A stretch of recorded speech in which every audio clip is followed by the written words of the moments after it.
दक्षता के आधार पर चयन का की स्वतंत्रता समाप्त हो गई। इससे बहुत बड़ा नुकसान किया भारत को। लेकिन भारत ने, मैं जिस मूल बात पाना चाह रहा हूं, भारत ने कभी भी अपने इसको शास्त्रीय आधार नहीं माना।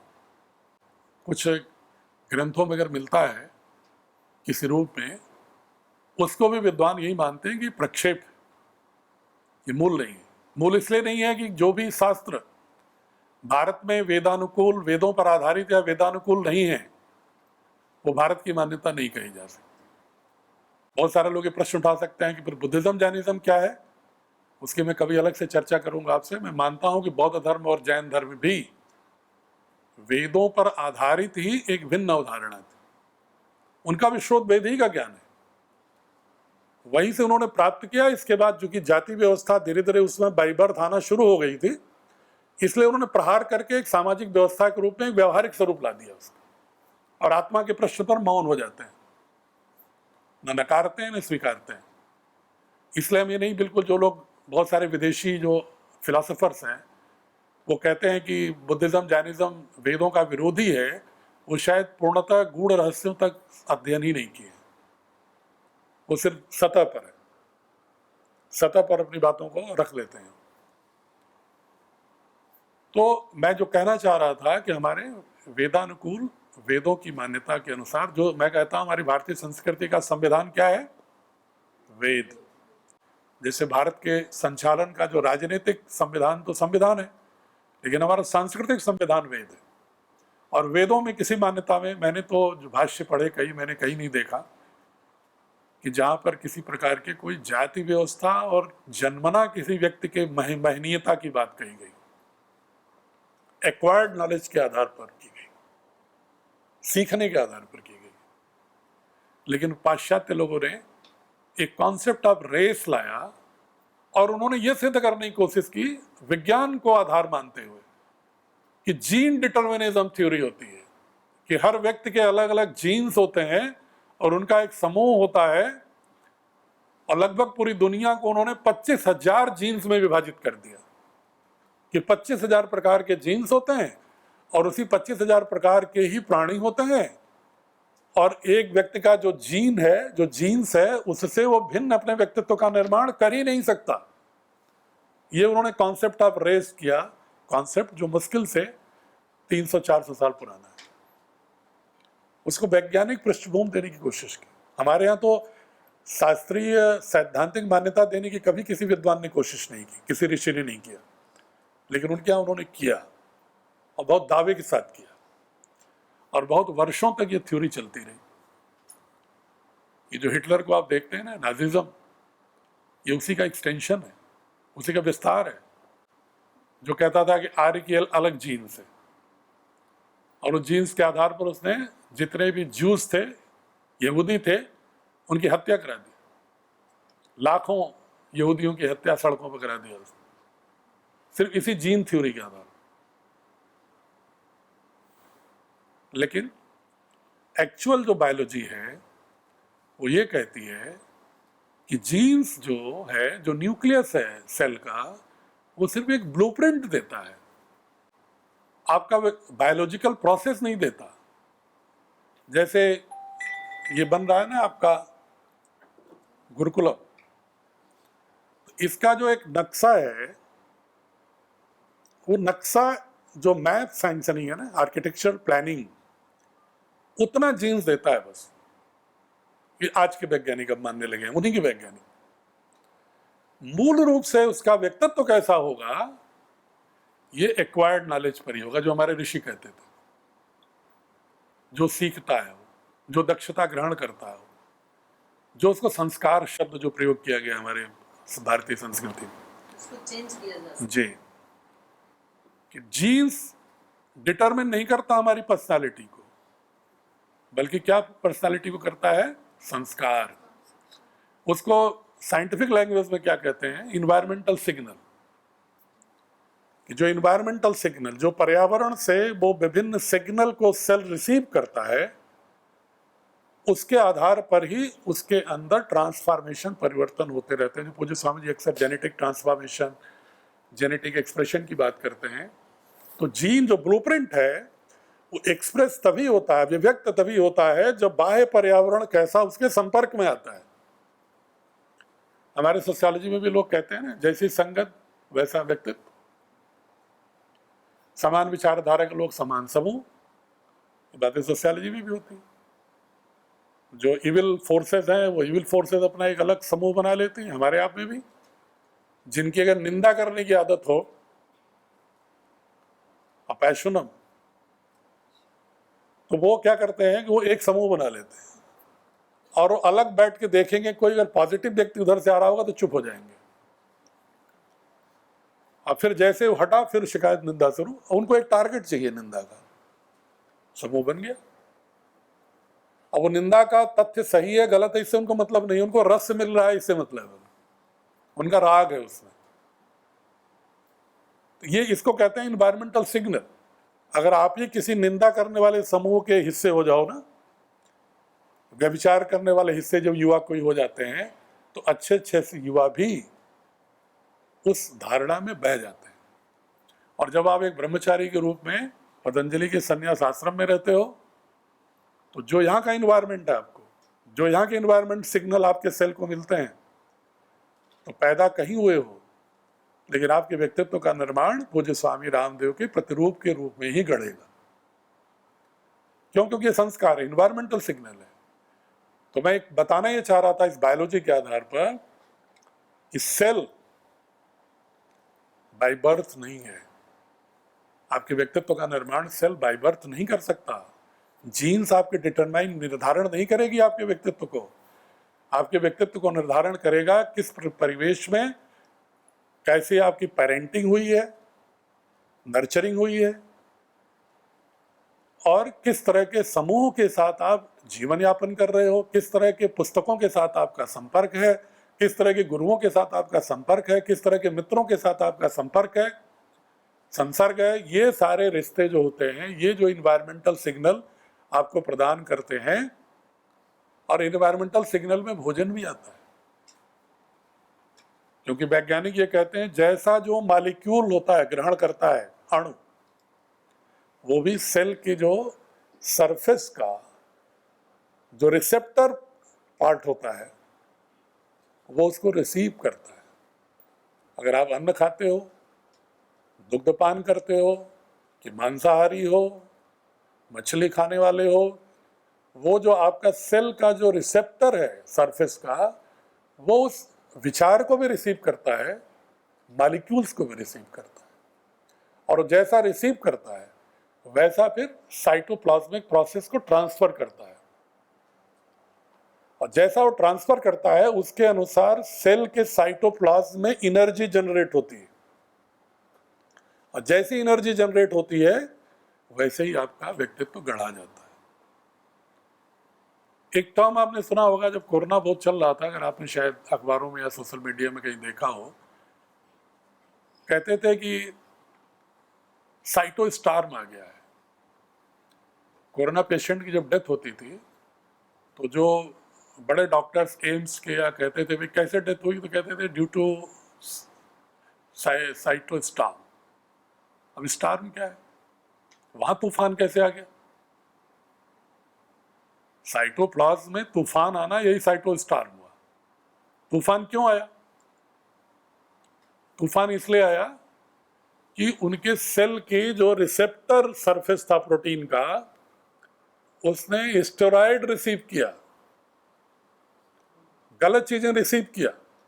स्टेरॉइड के रूप में जो दवाइयां गई, हैवी डोजेस, रॉन्ग प्रेस्क्रिप्शन, जिसको अमेरिकन जो मेडिकल साइंस की लैंग्वेज में कहते हैं आइट्रोजेनिक डिजीज, IOTROGENIC,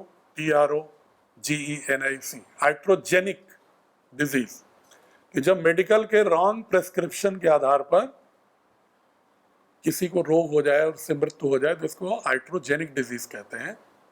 और आपको मालूम है भारत में जो पूज्य स्वामी जी कहते हैं ना, तो उसको बहुत सारे लोग सोचते हैं कि आयुर्वेद और योग के प्रचार में स्वामी जी इसलिए एलोपैथ की निंदा कर रहे हैं।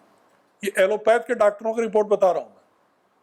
American journal of New York medical association के 2000 और 2003 कि जर्नल में प्रकाशित है, एक स्टारफील्ड के नाम से, एक नल के नाम से, NULL, कि हाइड्रोजेनिक डिजीज से अमेरिका में हर साल 3 लाख लोग मरते हैं।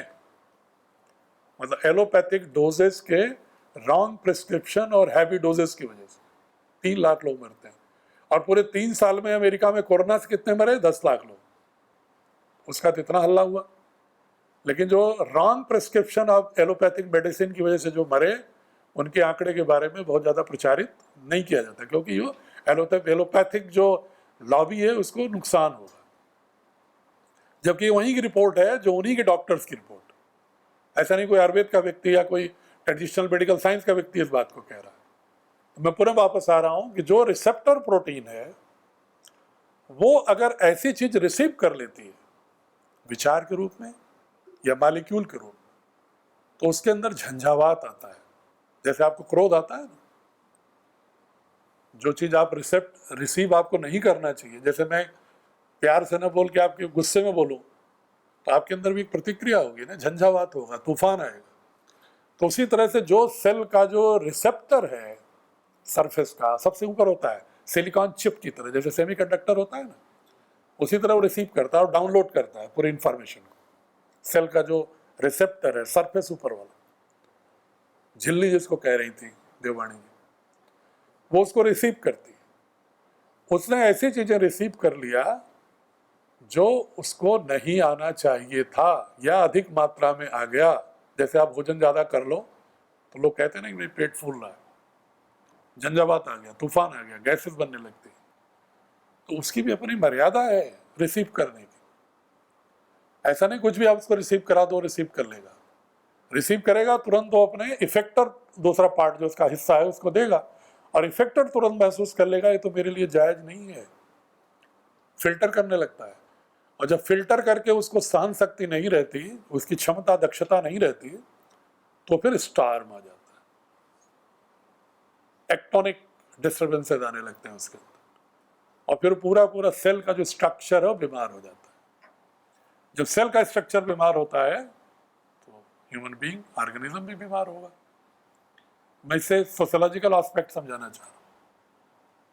अगर कोई भी ऐसी चीज जो आपके लिए उपयोगी नहीं है या मात्रा से अधिक आप प्राप्त कर रहे हैं, चाहे धन ही हो, अपरिग्रह, अगर कोई चीज आपने ज्यादा ग्रहण कर लिया जो आप जिसकी आपको आवश्यकता नहीं थी, तो आपकी बॉडी का सेल स्ट्रेस्ड होगा। आपकी बॉडी का सेल आपको सौहार्द और हार्मोनी नहीं देगा। इसलिए किसी भी प्रकार का वैचारिक विष, किसी भी प्रकार का मात्रा से अधिक धन, अहंकार, बौद्धिक आतंकवाद, ये आतंकवाद की श्रेणी में तभी आ जाता है जब एक्सेसिव हो जाता है। ये हमेशा सेल स्वीकार नहीं करता, इसलिए हमको भी स्वीकार, क्योंकि हम तो 5 लाख करोड़ सेल के स्वामी हैं। अगर एक सेल नहीं स्वीकार कर रहा है तो 5 लाख करोड़ हमारे सेल कितने डिस्टर्ब हो रहे होंगे अगर हम कोई ऐसी चीज ग्रहण कर लेते हैं तो हमारे शरीर पर प्रभाव पड़ेगा ही। हमारे शरीर का जो बल है, इंपावरमेंट है, वो कमजोर होगा। इसके बाद एक आता है माइटोकॉन्ड्रिया। साइटोप्लाज्म में बहुत संक्षेप में बता दूं, साइटोप्लाज्म में एमिनो एसिड्स होते हैं। एमिनो एसिड्स 20 तरह के होते हैं हर सेल में, और एमिनो एसिड जो होता है उसमें पॉजिटिव नेगेटिव चार्ज होते हैं। पॉजिटिव नेगेटिव चार्ज, जैसे बिजली होती है ना, पॉजिटिव कैथोड, और उससे वो पॉजिटिव नेगेटिव चार्ज होता है। और जब रिसीव करता है सेल का सरफेस, जैसे कोई सूचना रिसीव किया, भोजन रिसीव किया, दवा रिसीव किया, किसी की वार्ता रिसीव किया, तो वो तुरंत उसको ट्रांसफर करता है इफेक्टर प्रोटीन को। 2 पार्ट है उसके, रिसेप्टर, इफेक्टर। एक प्राप्त करने वाला, एक उसको प्रभाव देने वाला। उन दोनों के बीच में एक एनर्जी फ्लो बहती है, करंट बहता है। वो करंट जैसे ही रिसेप्शन अगर गलत हो गया या अनुकूल नहीं रहा, तो वो ज्यादा काइनेटिक एनर्जी पैदा करता है। तो गति ऊर्जा जो पैदा करता है, गति ऊर्जा में अस्त व्यस्तता आ जाती है। अस्त व्यस्तता होने की वजह से ये सब प्रॉब्लम आती है। अगर वो रिदम में बहता रहे, रिदम में चलता रहे ना साइटोप्लाज्म एमिनो एसिड के दोनों पॉजिटिव नेगेटिव चार्ज के बीच में, अगर फ्लो ऑफ करंट एक बहुत ही रिदम में चलता रहे तो व्यक्ति पूर्ण स्वस्थ रहेगा। तदा द्रष्टु स्वरूपे अवस्थानम, तभी वो अपना स्वरूप उसका वही है, तो उसमें सामंजस्य होना चाहिए, तादात्म्य होना चाहिए, सारे सेल के साथ उसका हार्मोनियस रिलेशन होना चाहिए, within the cell, outside the cell, दोनों में एक हार्मोनी होनी चाहिए।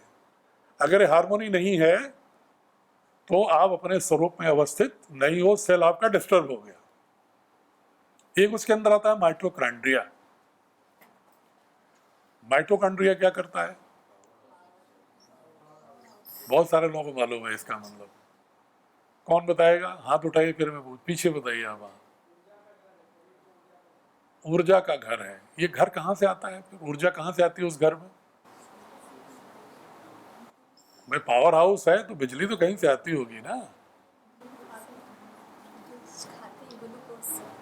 हाँ, बिल्कुल ठीक कहा आपने। जो भी हम ग्रहण करते हैं उससे मिलती है। ग्रहण करने का मतलब सिर्फ भोजन ही नहीं हुआ, सूर्य की रश्मियां भी हैं, चंद्रमा की चांदनी भी है, अन्य तमाम अदृश्य ग्रहों नक्षत्रों से आने वाली ऊर्जाएं, कणे हैं, जिसको न्यूट्रिनोस, अलग अलग नामों से क्वार्क्स, फोटॉन, अलग अलग नामों से साइंटिस्ट कहते हैं, उसको हम रिसीव करते हैं।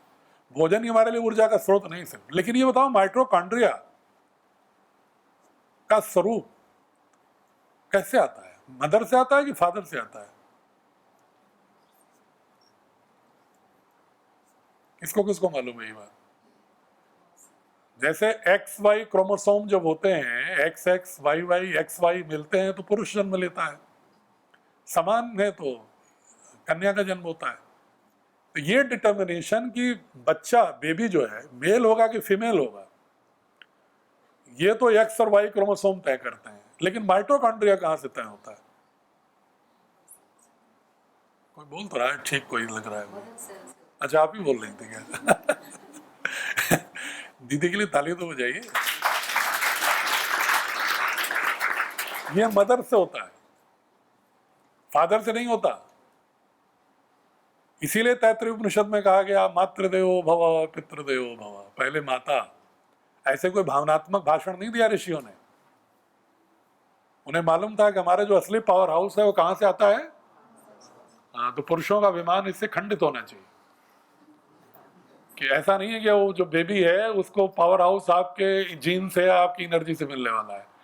माइटोकॉन्ड्रिया ही जो आने वाले इन्वायरमेंटल सिग्नल्स को, वो मॉलिक्यूल के रूप में हो चाहे थॉट के रूप में हो, उसका एनर्जी कन्वर्जन करने की प्रोसेसिंग माइटोकॉन्ड्रिया करता है, और वो आता है मदर से। इसलिए पूरी दुनिया में जो भी थोड़ा भी अक्ल वाला व्यक्ति रहा है, दार्शनिक, उसने माँ को ही सम्मान दिया है। यहाँ तक कि इस्लाम में पैगंबर मोहम्मद से भी पूछा गया कि ये पैगंबर रसूलुल्लाह बताओ कि इस खुदा के अलावा इबादत क्या किसी की नहीं करनी चाहिए? तो उसने कहा कि नहीं करनी चाहिए, तो उनके इस्लाम में ही मान्यता है एक ईश्वरवाद की। फिर उसने कहा अगर मेरी इच्छा हो जाए इबादत करने की खुदा के अलावा, तो किसकी इबादत कर सकते हैं? तो बोले माँ की। फिर उसने फिर दूसरी बार पूछा और किसकी की जा सकती है? फिर बोले माँ की। फिर तीसरी बार फिर उसने पूछा तो बोले माँ की। तो बोले इसका मतलब और किसी की नहीं? बोले और किसी की नहीं। तो इस्लाम भी मानता है, जिसको आप लोग सबसे कट्टर धर्म मानते हो, वो भी ये मानता है कि mother is the source of energy of all cells and body organism. इसलिए मां महत्वपूर्ण। ये भी सोशियोलॉजी का ही पार्ट है, जेंडर इक्वालिटी। मैं इक्वालिटी की बात नहीं करता, मैं कहता हूं समाज में पुरुष और स्त्री समान हो, यह धारणा ही गलत है। स्त्री का वर्चस्व होना चाहिए, तभी समाज ठीक चलेगा। स्त्री का निर्णयों में स्त्री की भूमिका ज्यादा महत्वपूर्ण होनी चाहिए, क्योंकि वो करुणा और वात्सल्य की प्रतीक होती है, और साथ ही हमारे सेल की माइटोकॉन्ड्रिया के भी जनक होती है, जननी होती है। इसलिए जब मदर डिसीजन लेगी किसी सोशियोलॉजिकल डिसीजन में, तो उसमें इमोशनैलिटी ज्यादा होगी, संवेदना ज्यादा होगी, उसमें अहंकार कम होगा। हालांकि अब अलग बात है कि महिलाओं में भी अहंकार आने लगा है, लेकिन स्वाभाविक वृत्ति नहीं है, ये अस्वाभाविक वृत्तियां हैं। स्वाभाविक वृत्ति पुरुषों में दम्भ का है। तो ये माइटोकॉन्ड्रिया आपको ये शिक्षा देती है। इसलिए समाज को, माँ को सर्वोच्च स्थान ऋषियों ने जो दिया है उसका वैज्ञानिक आधार हुआ कि नहीं हुआ है। इसके अलावा अंदर सेल 5 लाख करोड़ सेल हैं। हम तो 100 लोग झगड़ते रहते हैं आपस में। 10 आदमी परिवार में 5 लोग हैं, 4 लोग हैं, न्यूक्लियर फैमिली है, हस्बैंड वाइफ बेटा बेटी, वो भी चारों लड़ते रहते हैं। 2-4 बहनें पैदा हो गई तो सब आपस में ही लड़ती रहती हैं। ये 5 लाख करोड़ कैसे आपस में रह रहे हैं? इनसे सीखना चाहिए हमें ना, कि नहीं सीखना चाहिए? 5 लाख की आबादी इतने छोटे से जगह में, कितना छोटा सा घर है, मतलब 5 फुट से लेकर के और 6.25 फुट 6.5 फुट, सामान्य रूप से 5 से 6 फुट के बीच की बॉडी है। इससे 5 लाख करोड़ लोग रह रहे हैं और बड़े आराम से रह रहे हैं। और हम लोग 100-200 लोग नहीं रह पाते साथ। कैसे रहते हैं? वो रहते इसलिए हैं कि सेल की एक स्वाभाविक प्रक्रिया है जो मनुष्य की भी होनी चाहिए, क्योंकि ह्यूमन नेचर है, ह्यूमन बीइंग का मिनिएचर सूक्ष्म रूप है मनुष्य का, जीव का सेल हमारा। और उसके अंदर एक प्रवृत्ति है, जैसा पहले मैंने कहा कि समूह में रहने की, दूसरा काम के बंटवारे की। सेल के अंदर एक प्रवृत्ति है, इनहेरेंट प्रवृत्ति है कि वो काम का बंटवारा चाहता है, डिवीजन ऑफ लेबर। कि यार तुम ये काम कर लो, गाड़ी चला लो, तुम फावड़ा चला लेना खेत में, तुम सब्जी बो देना, तुम सफाई कर देना, जैसे गुरुकुल में होता था। तुम लकड़ियां इकट्ठा कर लेना, तुम भिक्षा मांग के ले आना, और साथ बैठ करके फिर पकाएंगे, फिर साथ बैठ के खाएंगे। गुरुकुल की परंपरा तो यही थी ना। ये तो स्वामी रामदेव जी का गुरुकुल देख रहे हैं आप, जिसमें सारी व्यवस्थाएं पहले से चकाचक पड़ी हुई हैं। लेकिन जो असली गुरुकुल थे, या जो हैं भी, कुछ एक शायद होंगे अभी, दीदी को ज्यादा मालूम होगा इस विषय में, है ना, कि जिसमें सारा कार्य अंतेवासी ही करते हैं। तो वो सेल की प्रवृत्ति है, वो जो हमारे गुरुकुलीय परंपरा थी, वो सेल की जो प्राकृतिक गुणधर्म था उसके अनुरूप थी। सेल हमारा आपस में विभाजन किया कि भाई सुनो, आओ समूह बना लेते हैं। और कैसे समूह बनाएंगे? स्पेशलाइजेशन। सेल जो 5 लाख करोड़ है ना, उनके बीच में भी स्पेशलाइजेशन है कि कौन सा सेल आपस में तय कर लेता है कि तुम्हारे अंदर कौन सा कार्य करने की क्षमता होगी। उस अनुसार ग्रुपिंग हो गई। नर्वस सिस्टम, रेस्पिरेटरी सिस्टम, श्वसन तंत्र, ठीक है, स्नायु तंत्र, डाइजेस्टिव, सर्कुलेटरी, स्क्रेटरी, स्केलेटन, हड्डियां बनाना, स्किन। उसने कहा हर आदमी अपना अपना रोल पैदा कर लो भाई। तुम बालू ढोओगे, तुम सीमेंट मिलाओगे इसमें, तुम ईंटा ढोओगे, तुम वो सरिया लाओगे, तुम यहाँ पर सुपरविजन करोगे। सब एक रोल अपना उन्होंने डिफाइन कर लिया आपस में। तो इसका मतलब सेल से हमें क्या सीखना चाहिए? कार्य विभाजन, श्रम विभाजन, और श्रम विभाजन भी किस आधार पर? योग्यता के आधार पर। यही हमारी वर्ण व्यवस्था थी, योग्यता के आधार पर, जो बाद में डिस्टॉर्शन आ गया, विकृतियां आ गई। तो इसके अंदर पूरा सिस्टम है। और ये था अगर थोड़ा सा भी गड़बड़ हुआ, जैसे नर्वस सिस्टम का, जैसे अगर हम आज के राजनीतिक व्यवस्था में रोल देखें तो हमारा नर्वस सिस्टम क्या है? प्रधानमंत्री का कैबिनेट की तरह। जो प्राइम मिनिस्टर की कैबिनेट है ना, प्रधानमंत्री उनके कैबिनेट के मिनिस्टर, वो नर्वस सिस्टम का काम वो करता है।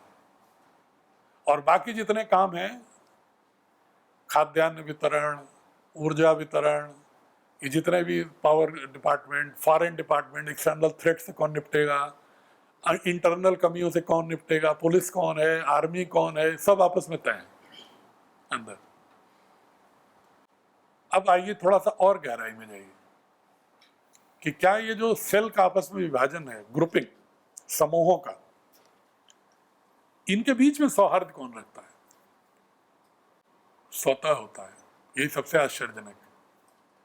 ताज्जुब ये होता है कि उन्हीं सेल से बने हुए ह्यूमन बीइंग्स के बीच में सौहार्द स्थापित करना कितना कठिन होता है, जबकि उसी ह्यूमन बीइंग्स के जो करोड़ों अरबों सेल्स हैं, उनके अंदर एक स्वाभाविक प्रवृत्ति है समूह में जीना, दक्षता के आधार पर कार्यों का विभाजन करना और परस्पर एक दूसरे के साथ पूर्ण सम्मान और सौहार्द रखना, किसी को किसी से कमतर ना समझना, आपस में कोई कॉन्फ्लिक्ट ना होना।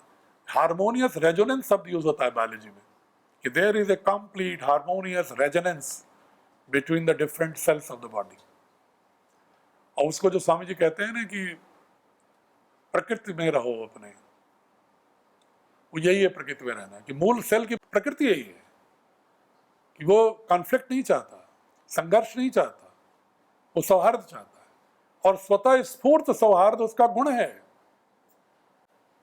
यहीं पर एक बायोलॉजी में दो थ्योरी आती है। एक डार्विन की थ्योरी जिसने बहुत नुकसान किया इस विश्व का, जिसने कहा सर्वाइवल ऑफ द फिटेस्ट।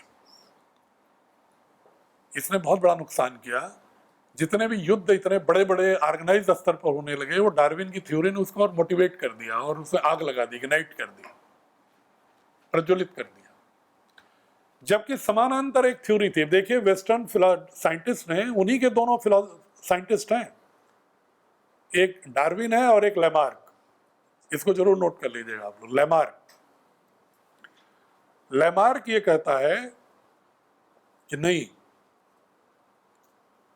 कोई भी अस्तित्व संघर्ष से नहीं, सौहार्द से आता है, ये लेमार्क कहता है।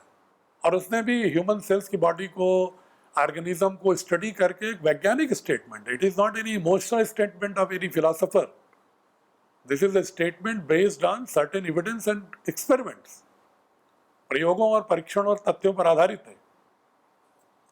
लेकिन उस थ्योरी को उन्होंने नहीं मानी, जबकि लेमार्क की पूरी थ्योरी हमारे शरीर के अंदर के सेल्स फॉलो करते हैं। संघर्ष उनके अंदर कम होता है जब हम कोई एक्सटर्नल थ्रेट आता है या इंटरनल थ्रेट होता है। जैसे भारत में बाढ़ आ जाए कहीं, तो वहां का जो लोकल एडमिनिस्ट्रेशन, जो विकास के लिए लगना था, जिसको डेवलपमेंट के लिए लगना था, ग्रोथ के लिए लगना था, उसकी पूरी ऊर्जा कहाँ लगती है? बाढ़ के नियंत्रण, पीड़ितों को राहत दिलाने में पूरी ऊर्जा वहां लगी रही। उस समय न सड़क बन रही है, बल्कि सड़क टूटी रही है, न तो खेत खलिहानों में खेती हो रही है, कुछ नहीं हो रहा है। सिर्फ और सिर्फ किसी तरह जीवन बचाओ अभियान चलता है। और जब बाढ़ ना हो, मौसम बिल्कुल अनुकूल हो, क्लाइमेट बिल्कुल ठीक हो, तो पूरी ऊर्जा किस लिए लगी रहती है? विकास में, ग्रोथ में।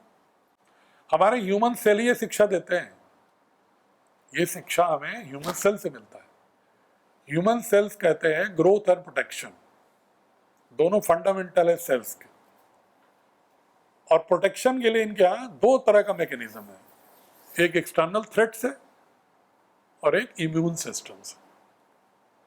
कहते हैं ना, प्राय सुनते होंगे स्वामी जी अक्सर कहते हैं अपनी इम्यूनिटी ठीक रखो, कोरोनिल से इम्यूनिटी बढ़ेगी।